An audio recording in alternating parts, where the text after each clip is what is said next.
Pembroke C.1.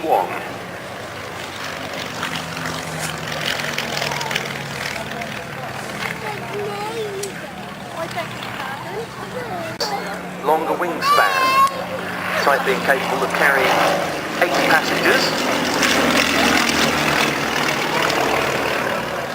Was something of a Cold War warrior with 60 Squadron, flying down the air corridors between West Germany and West Berlin, access to which was restricted to the Allied air arms and the airlines of the USA.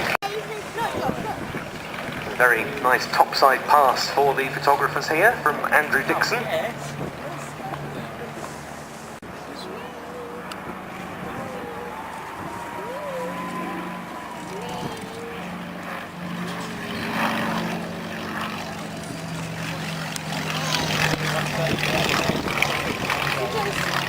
And that's the and a nice wing rock from him as well.